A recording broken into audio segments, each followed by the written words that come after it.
All right, let's do this. Peanut, if you're staying in the room, no talking.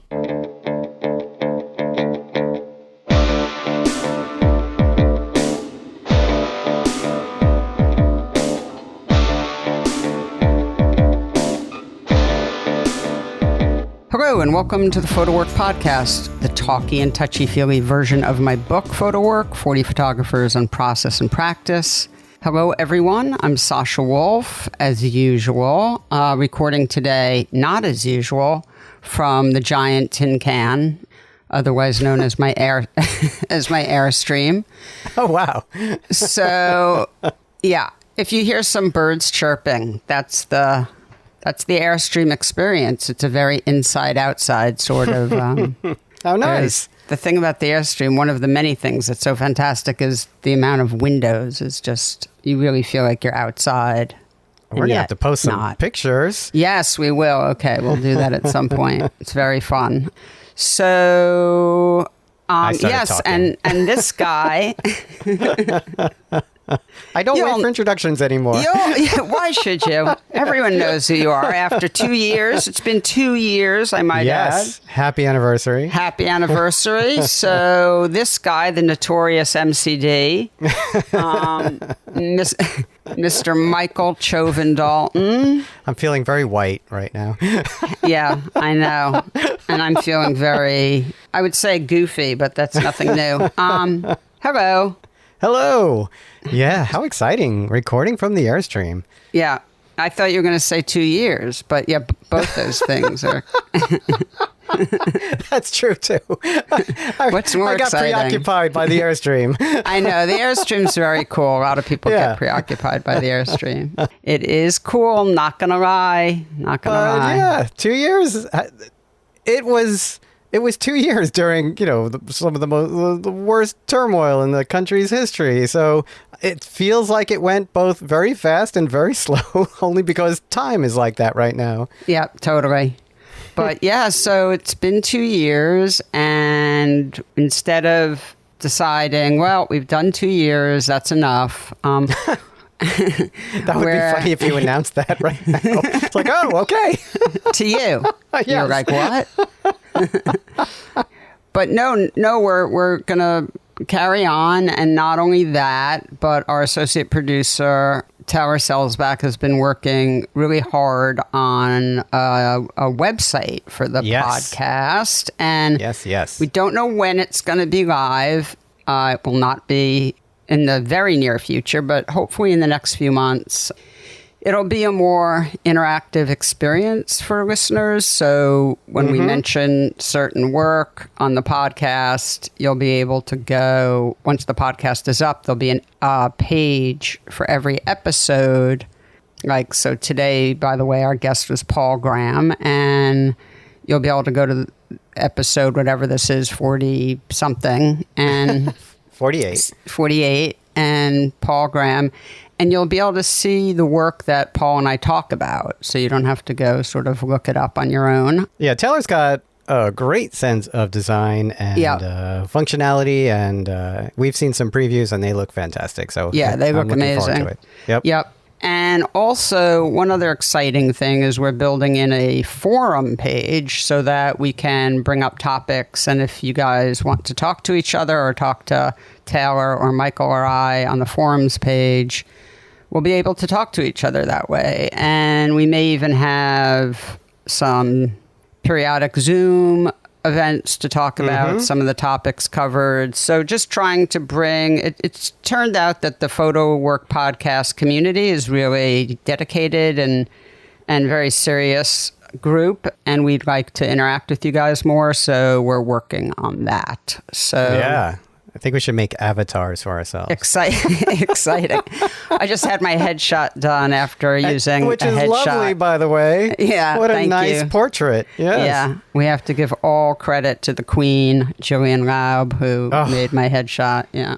Lucky to know people who could make me look better. Yes, it is. I need a headshot. Oh, how about Jillian Laub? I know. Score. Yep. I know you're green with envy. Oh my God, yeah. Yeah. Thank you, Joanne. That was awesome. Anyway, so today's episode was with the great Paul Graham, and you haven't heard it yet because I just recorded it today. Yes, this is all happening in the very moment. Fast. Take my word for it. It's great. Paul and I had a really fantastic, really candid conversation about making work and about his career. And Paul's a friend of mine, and I love talking to him. And he's just such a smart, interesting person. You know, Paul's been around, and so he has a lot of wisdom. And it wasn't an accident that the last episode of the season was Paul. I really wanted to sort of end with someone who I knew was going to be really special. So he delivered. And then we're going to be off for a little while we both are very busy during August. I'm actually doing a retreat with my artists for a few days that I'm getting ready for. And you're doing vacation things and Family getting ready vacation for school, time. Yep. Start again. But we will be back. We're not exactly sure when, whether it'll be the end of September, beginning of October, but we will be back with the podcast and more guests and more exciting stuff. So why don't we get to it? Michael, if you don't mind, please take it away. My pleasure. And here is your conversation with Paul Graham.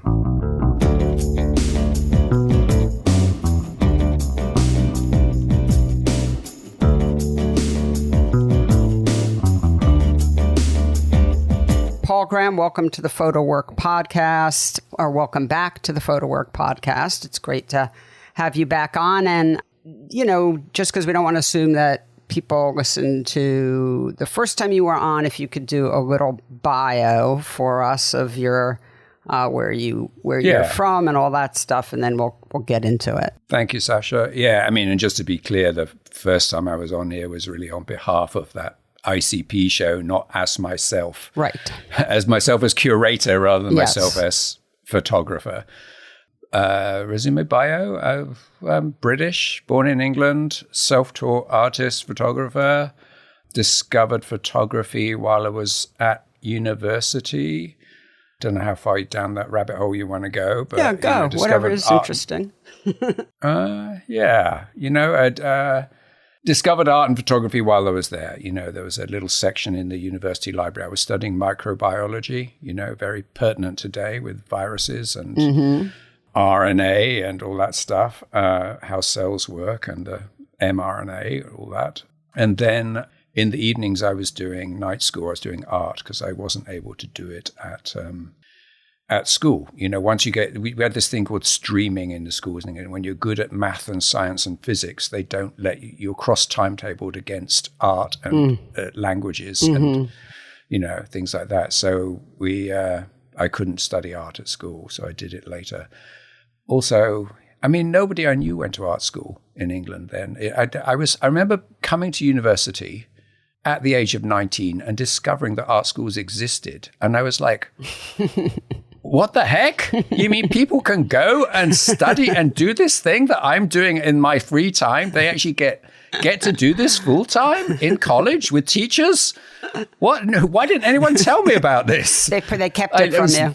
They kept it from me. I like the ignorance and the frustration I felt, you know. And I was so mad at art students then, and still am probably if I'm truthful, because they had it easy, you know, whereas I had to like pass chemistry and mathematics exams, you know, and do art in the evening in my free time and teach myself how to develop, you know, film and the history of photography on my own, and these people were getting it on a plate. Yeah, not fair. No, not fair. Still isn't. But loved photography so much that when I graduated, and I did graduate, have a good degree in microbiology, I just thought I'm not going to pursue this. I want to do photography, and I did. And I, you know, just. It was a time of punk, post-punk, you know, punk, which went into after-punk. And, you know, a lot of unemployment in the UK. All my friends were in bands and were on and off the dole, the unemployment benefit, as it was called then. And, you know, I just joined them in living on the sniff of a dollar bill and eking out an existence between unemployment benefit and, whatever else you could do. It gave you the free time to do your own, for them to make their music and for me to do my photography. You said just now with a lot of intensity that you fell in love with photography. You really loved.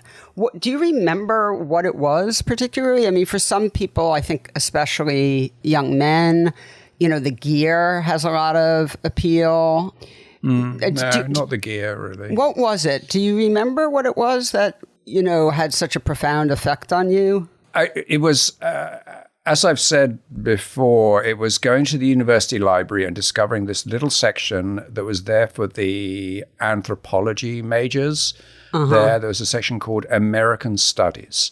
And as background information, they had books on the FSA, on Walker Evans, on Dorothea Long, on Diane Arbus, on Lee Friedlander, things like that. And it was sort of sociological and anthropological studies of America. But this light bulb went on in my head when I saw this, because I knew about photography from before, we had a scoutmaster who was into cameras and taught people how to use the darkroom, but I didn't know you could say anything with it. And then suddenly seeing Frank or Evans, or some MoMA catalog of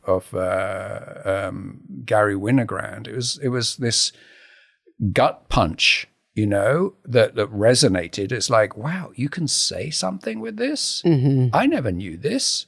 And the magazines at the time, the main popular, you go to the newsstand, all you'd see is like camera reviews and Sunset's gear reviews. Right. Sunset's award-winning pictures of this, that, or the other, wildlife moment. You never see anything by that. But then I discovered this one magazine called Creative Camera, which was a British magazine that went for like 20 years, 25 years as a labor of love. It was gravure printing. It had all the best photographers in it. It had no gear reviews. It had, if they're lucky, they had one advert to support them in it, one page of commercial. And they had like portfolios by Robert Adams or Louis Baltz. Every other month there was a letter from Robert Frank in it. It was a sensational magazine.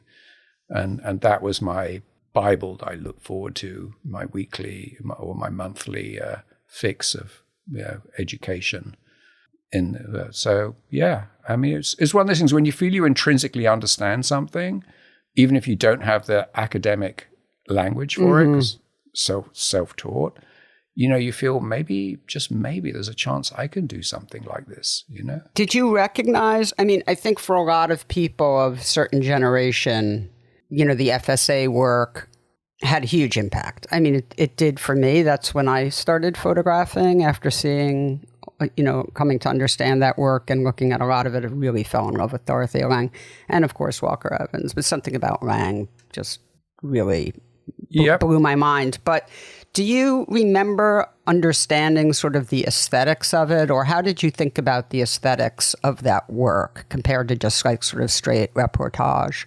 I mean, it's hard because, when you talk about some of Evans' very posed portraits of farm workers in the Dust Bowl recession, that's a world away from my life, in southern England. So I'm looking at it in a different perspective to an American, their country and their history. The other thing I'd point out then is, whilst obviously I saw Frank and recognized the brilliance of the Americans, and we had moved on. This was the mid-70s at this point, mid to late 70s, and we moved on, and new topographics had happened. Right. It was just happened then. Color had just begun. And there was someone gave me this small catalog of a small brochure, not even the catalog, not the election eve one, but a catalog of Eggleston's election eve portfolio, and it had like 3 pictures in it, and those were mind blowing. Pictures of nothing, of a strip of road, a hedge in the wind, and a interior of some restaurant, and it was like, wow, this expansion of what is this? What is this about? Yeah. It isn't such obvious obvious towing the line, black and white, concerned documentary, but at the same time, it isn't arty-farty. It was connected with the world. It expanded the landscape of photography, and that was critical to me. Do you feel like that's when you started thinking about the sort of combination of which you're really focused on in your output throughout your life, this combination of work that is about something that is out in the world mixed with a sort of discussion or investigation of the medium of photography itself? You're crediting me with way too much strategic foresight. I know that's not true. You're being modest, but you fumble your way through. I mean, you try and keep it alive for yourself as much as anything. Yes, of course. Can you think of a fate worse than like discovering one thing at like 22 years old and having to repeat it for the next 40 years? Right. Yeah. I can't think of a fate worse than death. Yeah. Yeah. Of that. So just trying to keep it alive, keep moving forward, keep it stimulating in that way.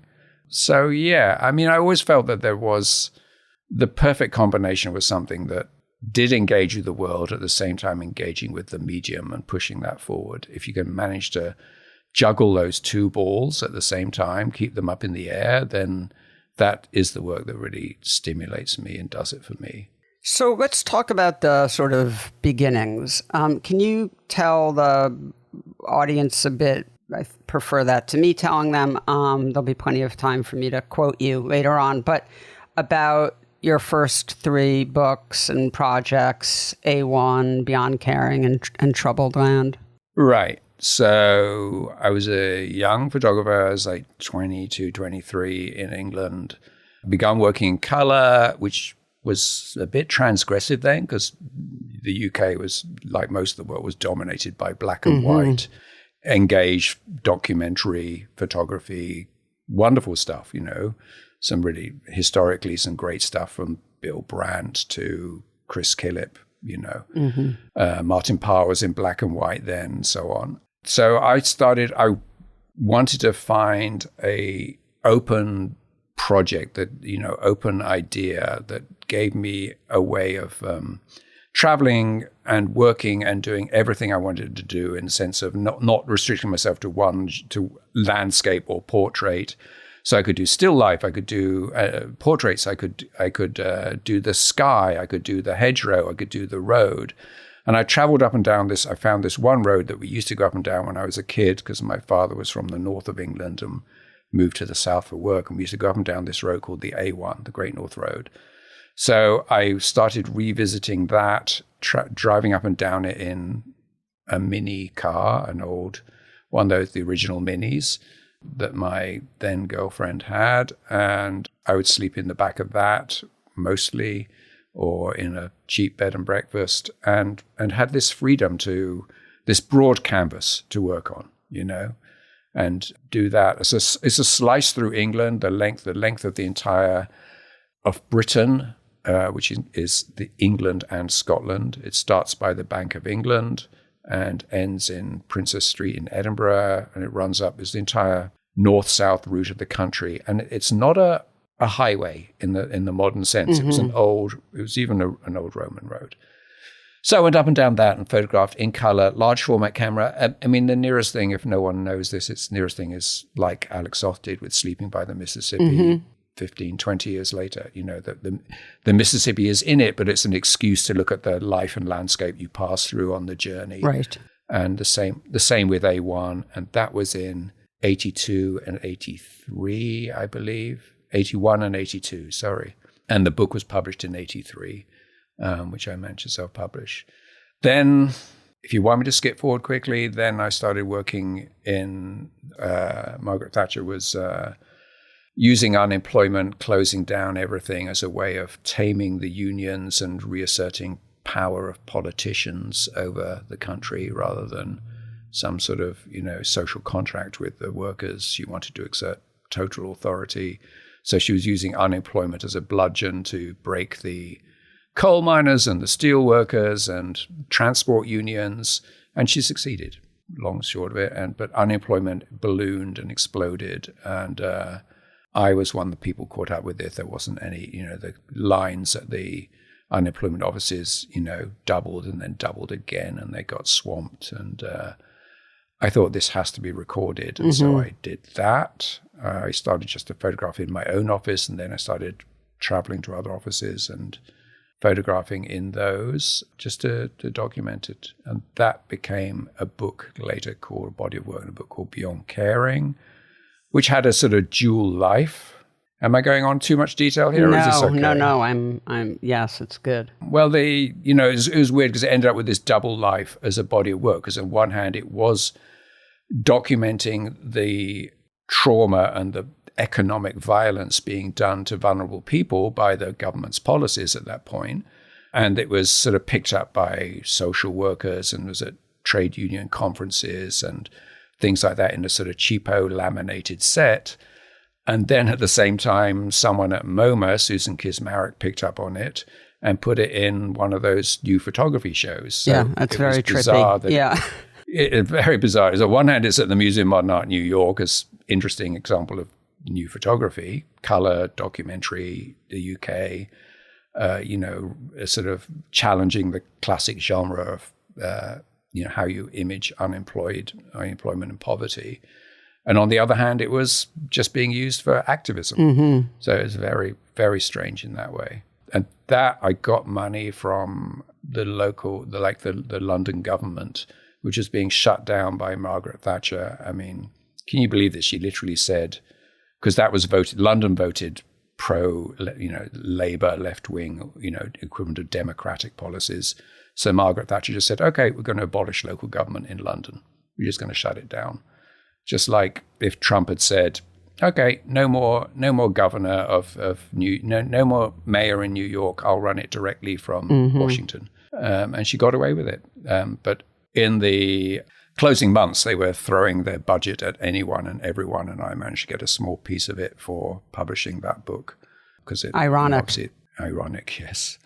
And then the last triumvirate, you mentioned 3 books there. The last one was in Northern Ireland, Troubled Land, which has just got reprinted by Mac. They've all been reprinted in the last 2 years. And that all 3 were self-published, essentially. And that I did at the same time as the unemployment offices, where I was traveling over to Northern Ireland, which was in some of its darker days of the so-called Troubles, the civil conflict there between Republicans and Unionists, or whether it's a united Ireland or whether it's a divided country. And, I went over there in my ignorance and full ignorance and not knowing enough about it and not being Irish, and just started to work there doing these... And the best approach, you intrinsically find a way in, and the best approach for me, not knowing enough, not being a native of Northern Ireland, was to photograph from a distance, to do the landscape, to find a way in, to say, okay, let me look at this from afar, see what I can see, gradually move closer as time goes on. But let's take a distant view of it, and found a way to combine. They tread the line between conflict photography and landscape photography. And they seduce people in the way that landscape photography can do, with green fields and blue skies and pretty clouds. And, Ireland is a very beautiful country. And at the same time, you think, oh, that's a lovely landscape. There's cows over there. And then you look closer and realize, oh, wait, there's an army helicopter, or there's some troops hiding over here. And then you realize, wait, I've been tricked into looking at a conflict photograph, And that I found was really interesting, way of imaging it compared to what the press were doing then. As you said, Mac just reprinted this trilogy of books. Accidental trilogy, I should say. Yes, I know. Wasn't the plan. Right, yeah. Absolutely. It's sort of a trilogy of your early work, right? Yeah. I assume you feel very proud of the work, or you wouldn't have wanted Mac to reprint it. But I'm just curious, how it feels to, have a spotlight shown on work that's so old. And did you grapple with anything? Was there anything you wanted to change? I'm just curious how you sort of felt about it. And if it's a fair question. I mean, so A1 is over 40 years old now. Right. Some of the pictures in that, which is so. First of all, there's the the cold, hard slap in the face of, oh my God, you're old. Something you did when you were 22 is now 40 years old. My God, what happened? How did time collapse like that? And yeah, it would. But at the same time, there's nothing that's that embarrassing in there. It's not like, Is that the bar? Nothing. There's some people would love to bury some of their early work, right. And there's not that. The strangest thing, Sasha, is watching time come along and take your work and carry it off down the time tunnel, and it becomes historic documents of another era. And that is like watching it's like watching children grow up and become adults, and you think, oh wait, you're no longer dependent on me and I don't control you anymore.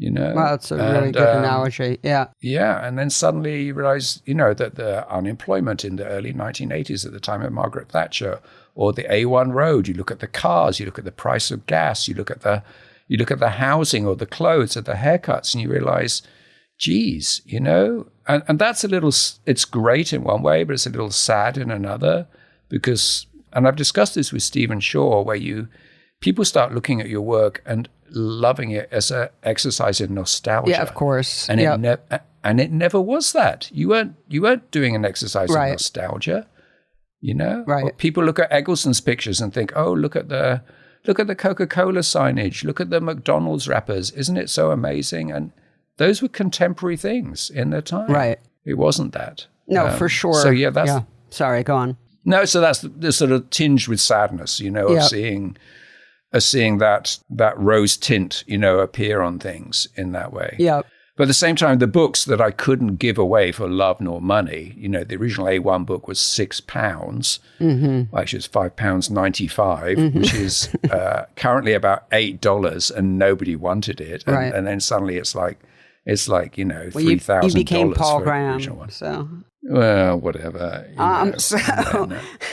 So no, I know what you mean. I mean, I get sent a lot of work from the 60s and 70s by people who want me to represent it. And, and I know when I look at that work, I mean, I have to put aside the nostalgia factor is so seductive that a picture can seem really fantastic. You have to sort of transform it in your mind into a contemporary picture and then think, is it a good photograph? It's hard to get through that nostalgia stuff. It's really, I mean, I find that way when I look at old movies. Watching an old movie from the 40s, it's in black and white. The clothes are totally different. The men are all wearing suits and fedoras, and they're talking a certain way. And I'm thinking, this movie is so fantastic. And then sort of at a certain point, I'm like, actually, other than the cool clothes and whatnot, the movie's terrible. Okay, Sasha, but speaking as your accountant and your advisor, would he recommend, because nostalgia sells? Yes, it does. I know. It does. It does. There's no question about it. I mean, it's confusing. Yeah. But ultimately, you want to know that, as we're talking about, that the work is good, not because it's patinaed. But good and off its time. Yeah. Good in its time. Yeah. That maybe it was overlooked in its time or whatever. You asked me if I would change anything. Yes, of course, there would be the odd picture I would take out, and the odd picture when I look through the negatives, I think, why wasn't that in a troubled land picture or an A1 picture? I think, why didn't I put that in? But I don't want to do that. I don't want to, and I don't personally approve of this reassessment that people do, where they, completely reassess their early work and throw in a bunch of new pictures and re-edit the whole book. I just think you ought to accept that the decisions you made there and then and keep with it. I agree. You did an interview that was in Aperture in 2010 with Aaron Schumann, and he says to you in this conversation you're having that he often shows students A1 in the same lecture with the Americans and Stephen Shore, you just mentioned, Shore's Uncommon Places. And he says that the students, who are mostly British, often find it strange to see what happens to that visual language when it's applied to something that isn't as exotic to them as the American landscape. So meaning A1. And you said something I really love. You said, but isn't part of photography about realizing the exotic within your own life and landscape and recognizing the power and importance of it, the extraordinary of the ordinary? When I get stuck, I tell myself, relax, it's everywhere and everything. It's all around you, and you just have to let it speak to you. It's not about having to cross the great American West or the deserts of China. You don't have to do that. It's right in front of your face. All you have to do is relax and breathe it in. I mean, it's just one of my favorite things that anyone's ever said about photographing out in the world. And nice. I completely agree. And I know that's your ethos. Well, I should listen to that again because the pandemic has been brutal, so on creativity. And I should take that back on board myself because it's been a rough old few years, Yeah. Especially for photographers who are going out in the world. Yes. Where people are told to keep away from other people, not to trust, and everyone's wearing a mask. And any picture you take looks like it becomes a pandemic picture. So it's been very tough, the last few years. So that's good to have my own words echoed back to me. Thank you for that. So when did the art world start to sort of take notice of you, and what did that feel like at the time, and what does it feel like now? Well, the art world isn't interested in me that much right now, but at the time. It was Troubled Land did it. I was very lucky in the sense that I did get discovered by a broad art world gallery. There's someone who represented painters, sculptors, and so on, called Angie Reynolds. And in fact, some Troubled Land pictures were put in a group show, and I went to that group show, and I was ignorant and didn't know how anything worked. And I was at the show and I thought, I'll get a glass of wine. And I saw this man wearing a suit across the way at the room. And I went up to him and I said, hello, can I have a glass of white wine, please? And he said, I'm not the waiter. I'm Anthony Reynolds. I'm an art gallerist. And you're Paul Graham. And I quite like your pictures. I'm so sorry. I thought you were the waiter. I said, yes, no, I'm not. And here's my card. And would you please get in touch with me when in the future? And I think I lost the card or something. But anyway, I bumped into him again about 3 months later. And he said, you never came to see me. And then I wised up and went to see him. And then we did a show, a couple of years later. And he really helped me, when he, took my work to art fairs. And so I was in a broad gallery, and I was extremely lucky in that way, of being in the art world in that way, and being represented by a gallery and being seen at Art Basel or whatever it would be then, because there wasn't Frieze or Miami then. That was a very fortunate thing, and having a gallery represent you. We didn't sell much. It was very tough times, He was a loyal gallerist, still is. He's sort of retired a bit now. But very lucky in that way to have that. But at the same time, still hard to make a living, to survive out of it. I was living in shared accommodation with 4 or 5 other people, flat sharing, till I was 40 years old. So that's how, because that was the only way economically I could survive. And what body of work changed that? Troubled Land was what he saw and picked up, strangely, the pictures. This combination between landscape and conflict photography was strangely sold quite well, that, And obviously in America, I was represented by a gallery called PPOW then. They picked up and sold some, and America has this, obviously, especially East Coast America has a big relationship with Ireland and the Irish American community, and those pictures sold reasonably well. They weren't some runaway success, and photography came in then. That was when Gursky Struth all had Ruff all sort of broke through the Dusseldorf crowd. Yeah. And photography was how these waves come and go in the art world. And photography had its little wave then in the late 80s, and was in fashion for a while. So that worked then. What changed really for me was much later, was Shimmer of Possibility, really was the one that sold, in terms of sales and actually making me make a decent living, was some of American Night, but mostly Shimmer really was the one that... Do you want to just describe that body of work to folks? Yeah, traveling. I was free. I'd moved to America then. I'd relocated to the United States. I just shoved all my stuff in storage in London, came over, rented an apartment. I had 2 suitcases. I was free. I was liberated, unshackled from belongings, and able to travel around. I met a friend and I said, I'm thinking of going on a road trip, traveling a bit. I don't want to do the great American Frankian road trip, but, just to see the country a bit while I can. And he said, do it while you can. I was single. I had 2 suitcases. I had no belongings, no mortgage to pay. Right. And so I did. I jumped in a car. I'd rent a car and, return it to Hertz 3 weeks later with 6,000 miles on the clock. Right. And they'd be like, what the heck did you do? What did you do to our vehicle? I just drove it to the Rockies and back in the last 2 weeks, So I traveled around the States. And so Shimmer, I unpacked this way of working of these small stuttering sequences of looking at people. They're not single pictures. Some are single pictures, but most are stuttering sequences of, a moment arriving, sharing a moment, either someone sitting in a bus stop eating a takeaway food, or a woman scratching a lottery card, or a man giving me directions, or a garage at sunset, just looking around at the landscape and the forecourt of the garage.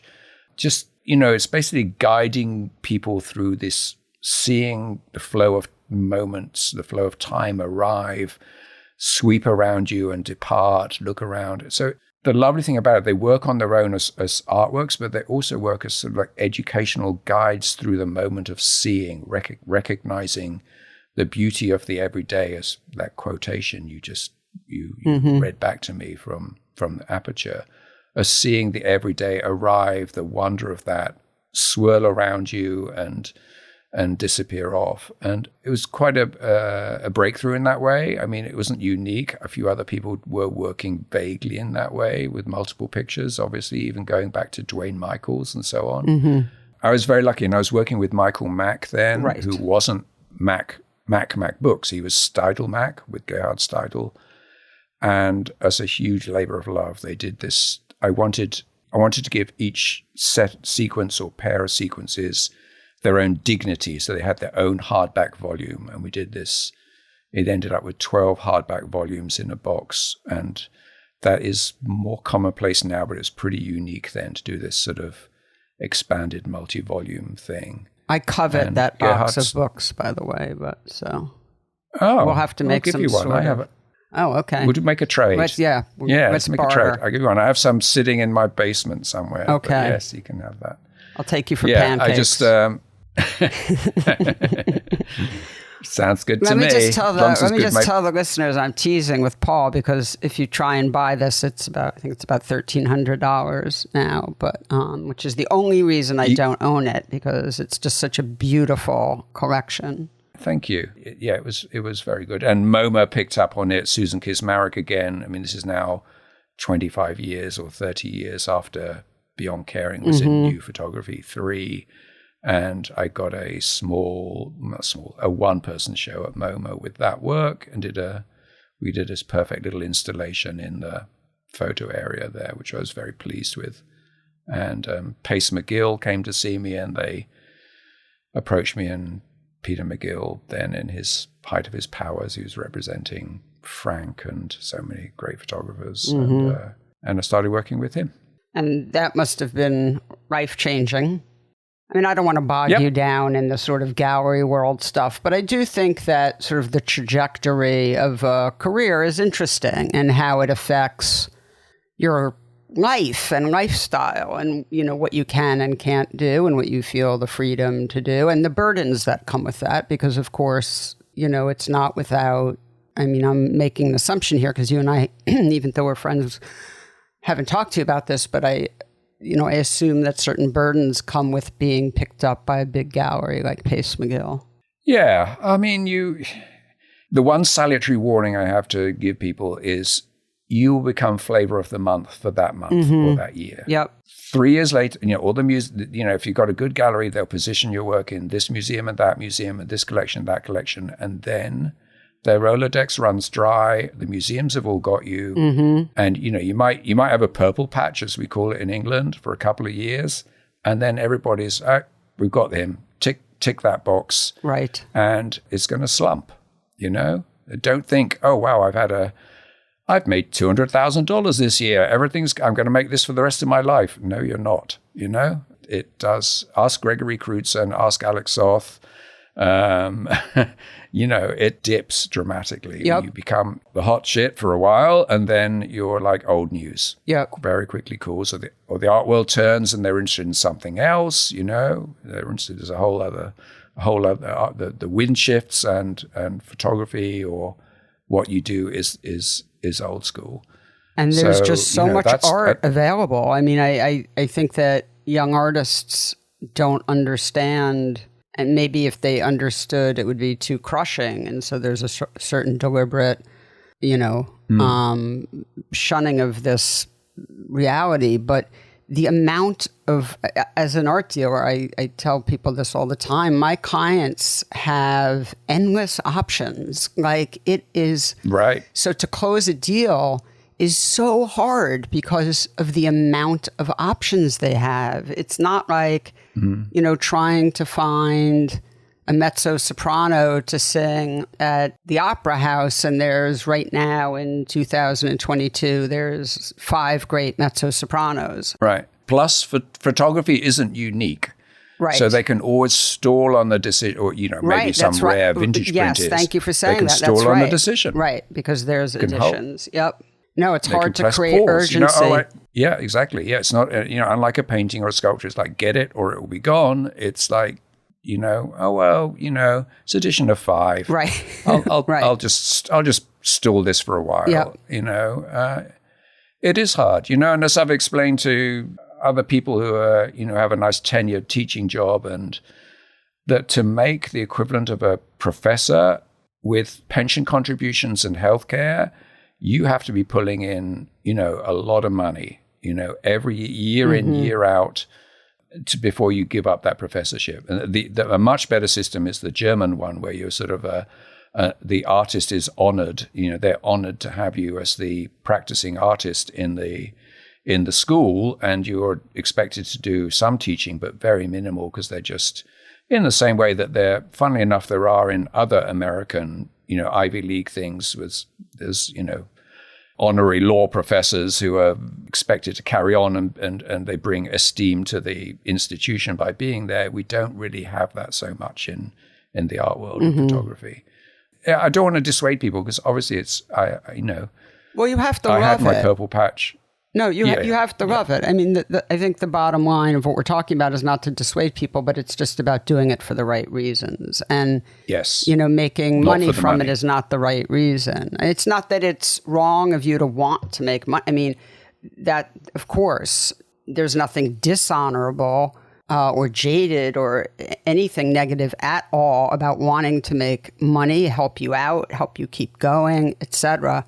But you really just have to love making work. You have to love the process, or it will be too difficult. It's just a fact. Okay, on that gloomy note, let's move on. So I'm going to quote you again. Any sentient photographer has some idea of what they're hoping to find, but you have to be open to what the world throws back at you and engage with how it challenges and transforms your idea. That's the beauty of the medium.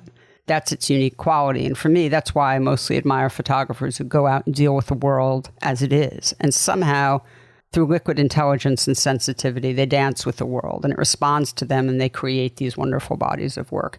What would you say is the best example of that way of working throughout your career and your bodies of work? I mean, is it just always like that? Or is there one example where you went out, maybe you thought you had some idea and something, the world just said, no, let's do it this way, and you went in that direction? Well, it would be any of the 3 American bodies of work, because somehow I made another accidental trilogy of American works, of the American Night, the white the whiteout pictures, and then shimmer, and then the present, the New York street pictures. Which were all very much dealing with the medium of photography, which is something I asked you about early on, right? Right. Both. Yes, exactly. With the United States, with everyday life in the United States, which shimmer does, and with the dispossessed in the United States, which American Night does, but at the same time deal with, as you say, with the medium, with an exploration and a loving exploration of the medium itself, of how it operates. So American Night, where I was very new to the country, and I was just like a gawping tourist walking around thinking, wow. But at the same time realizing that this freshness, this naivety and this innocence only lasts so long. You know, right, you're in a new country, you're seeing fresh eyes before the jadedness begins to cloud over your vision. So I was there and I was like shocked at how, just walking past the poor and the dispossessed, which were usually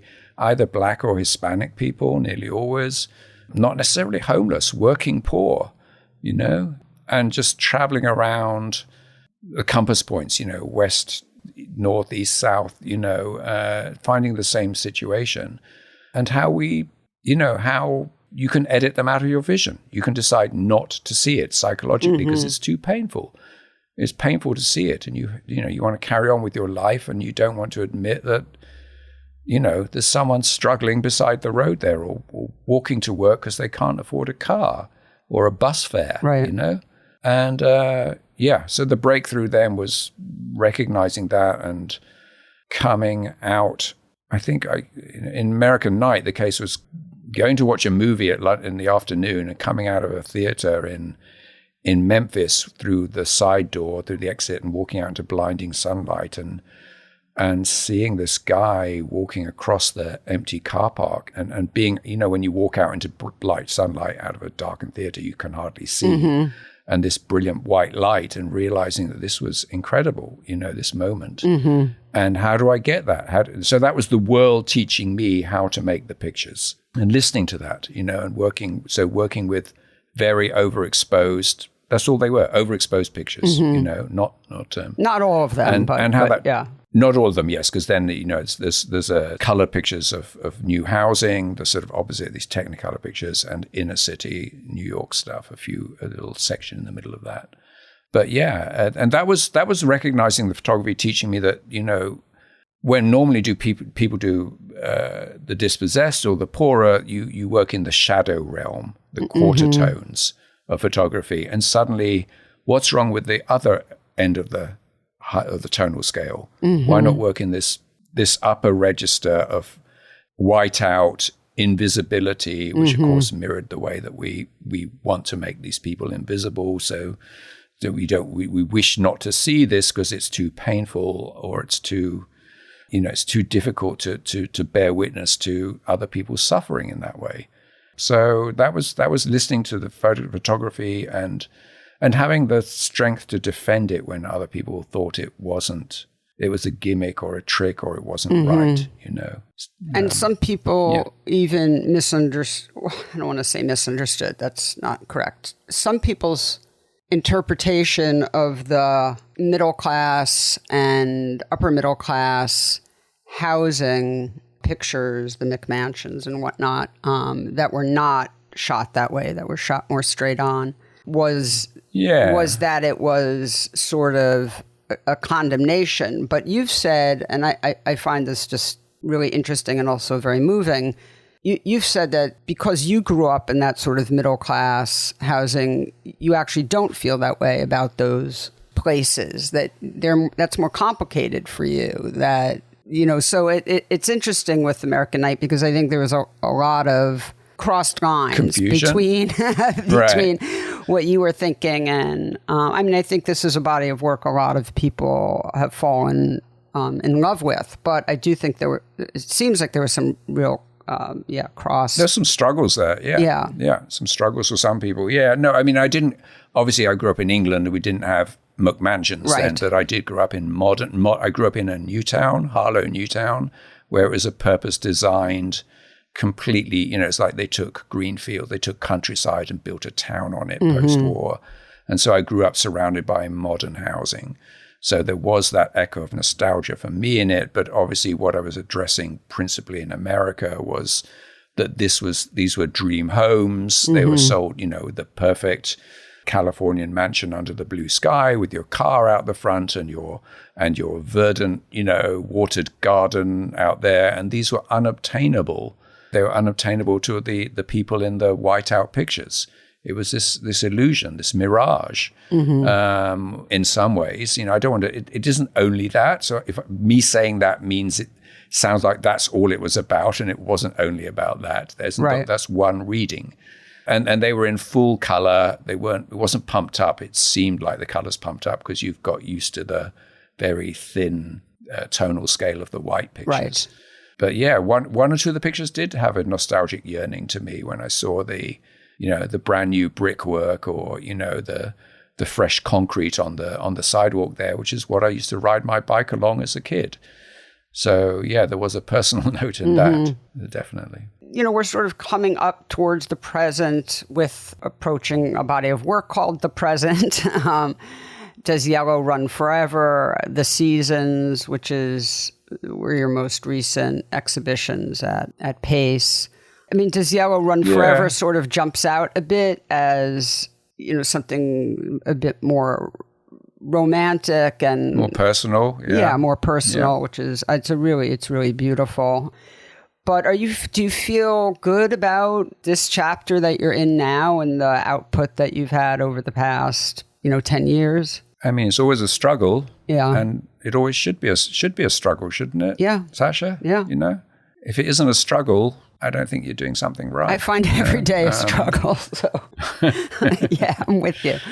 Definitely the last few years, yeah. The work has taken, to sort of stand back a bit from it, the work has definitely taken a more personal slant in the last few years.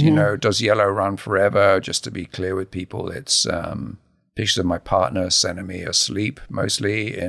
We traveled around New Zealand on a vacation a long time ago, and she was jet lagged, and I wake up early usually, and so it's portraits of her asleep in various hotels and bed and breakfasts, and then these rainbows in Ireland. I went back to Ireland. It's important to know that all the rainbows are in Ireland, which obviously has found a kind of peace from the conflict. So it's revisiting, my old territory of the Irish conflict in a way, and finding the pot of gold at the end of the rainbow. And then there were these gold shops in New York. It's very loose for you, right? It's really allowed yourself to really be loose and lyrical and then poetic, and in a way that you haven't really allowed yourself in other projects. And that ambiguous title, that nonsense. I mean, does Yellow Run Forever? Which comes from a song a friend of mine wrote, 40 years ago, in the one going back to those garage punk days. He worked in a home for the mentally handicapped, and he did the art class, and one of his students there, his charges there, asked him that question, and I always remembered it as one of the most vital and powerful question. I know, and I loved it. It's looseness, Does Yellow Run Forever? Does love last? Is beauty mythical? These sort of questions, these balances. Should you be chasing the pot of gold or not? Or should you be chasing love? Should you be chasing beauty? So it was a personal turn in that way, and I'm pleased with that. And then I did portraits of my mother as well. So there's my partner, my mother, as you said, in some ways a more personal tone to the work. I'm getting older and not got the fight in me that I used to have, maybe. On the other hand, you do get more introspective as you get older, which I won't embarrass you by asking you if you recognize that in yourself. I do, of course, not, absolutely. More honest, I think, too, with yourself. Yeah.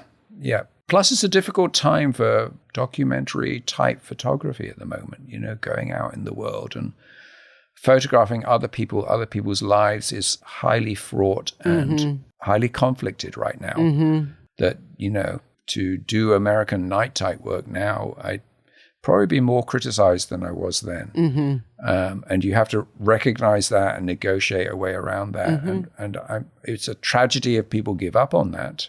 And I hope they don't. But right now we're in a very sensitive moment. We are. And we're working. We're negotiate. It's a long negotiation. Right. You just gotta check and double check that you have been very respectful and cautious and everything. But it would be a tragedy, Sasha, if people stop going out and photographing the world and other lives. I agree. You know, it would be a tragedy beyond measure if all we have is agreed staged portraiture done by people within their own little silo. I think that would be I couldn't awful. agree more. You want to just tell people before we wrap up about what happened at Oral? Because this was a wonderful sort of coda to the ICP show. Yeah. So the only other time we did this, the one other time we did our podcast was to promote the ICP show, to tell people about, but still it turns, the ICP show of new photography from the United States. That you curated, yeah. That I curated. I was the guest curator of. It went on to Arles, to the Rencontre, the famous festival of photography there. And it was wonderful. Yeah, we had to reinvent it. We didn't quite have the money to ship the whole show over there, but we all the artists were extremely amenable, and everyone came over. Everyone bar 2 artists who couldn't make it came over, and we finally had the party we needed to. The show was beautiful. It was well received. It's in one of the best spaces there, and we finally got to celebrate it. The opening was a mob scene. It was very busy. That's great. Which is wonderful. Yeah. That makes me very happy. Experience. A lot of my favorite artists are in that show, including, of course, one I represent, Christine Potter, but a lot of my friends and work I have just so much love. I mean, a lot of the work that was in that show is the work, I'll just, say personally, that makes me want to get up and do the job I do, so. Great. Happy to hear that. Yeah. So that was, and I want to definitely champion that exhibition. I hope it goes to other places, and for everyone who can't see it right now in Oral, the book, But Still It Turns, that was published by Mac, is available. So get the book. Yeah, the book is great. The books, as you know, we don't want to go there, but I've been very focused on books all my life for 40 plus years, and it is that the life and legacy they have is an exhibition is so transient. Yes, and the book is absolutely. so durable that way. And you can curl up on your couch and go through it in your pace, and there's no one pushing you and trying to get you to move your big head out of the way or whatever. So, well, Paul, thank you so much for doing another episode with me, and I love talking with you. Thank you. And I look forward to lunch or dinner in the city after the summer and hanging out. So be well. Love to. And Thank you. I'll talk to you again soon. Okay. Thanks. Bye, Sasha. Bye, Paul. PhotoWork with Sasha Wolf is produced by me, Michael Chauvin-Dalton of Real Photo Show. The associate producer is Taylor Selsback, and the executive producer is Sasha Wolf. Our theme music is by J. Walter Hawks. If you like the show, be sure to subscribe and rate us with all the stars available on your listening platform.